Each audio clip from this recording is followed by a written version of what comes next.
A new day begins in this typical household. To help cut their electricity bills, a SolarEdge PV system with battery storage has been installed.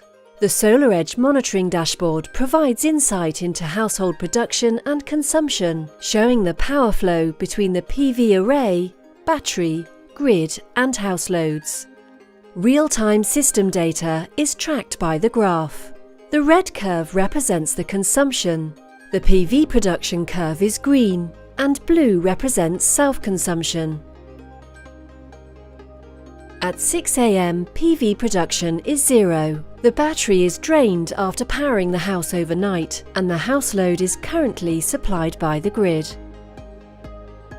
As the sun rises, PV production starts to increase, but the grid continues to support the basic house loads. At 6:45 AM, the household wakes up. The house loads surge as the family prepares to head out. With the increased PV production, the PV system is now able to help meet the rising consumption, together with the grid energy. At this stage, PV energy only supports house loads and does not charge the battery. It's 8 AM. Since everyone has left the house load has dropped. PV production now greatly exceeds consumption, so there is no electricity supplied by the grid. The house is now energy independent for the first time today.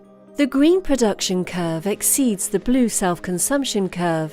In this case, the excess PV energy is used to charge the battery. The battery continues to be charged by PV throughout the morning. The house load remains low and is fully supplied by the PV energy. With PV at peak production and the battery reaching full charge, the excess energy can now be exported to the grid. At midday, the house is still energy independent. It's lunchtime, and the kids are back home from school. Even with rising house loads, the PV production is high enough to supply all loads while exporting excess energy to the grid. The battery remains 100% charged. In the afternoon, there is higher energy consumption and decreasing PV production. With PV not able to meet the house loads, the battery now begins supplying energy. After 3 PM, clear skies give way to clouds, leading to even lower PV production. The dashboard shows the battery continuing to compensate for the reduced PV generation levels, supplying a greater share of the house loads than before. Good news! At 4 PM, the sunny weather has returned.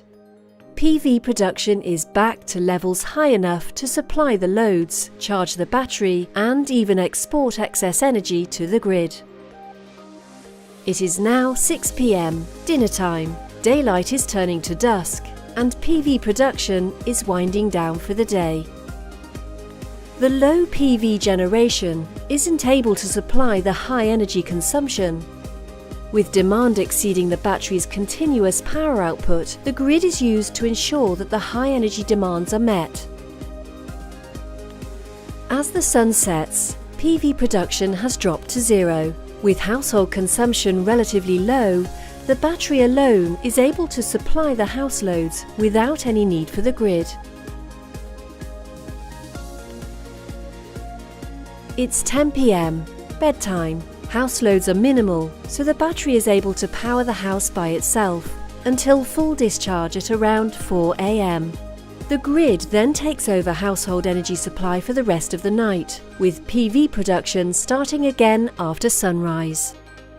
Another day has ended with SolarEdge's PV and storage solution, helping this household optimize their self-consumption.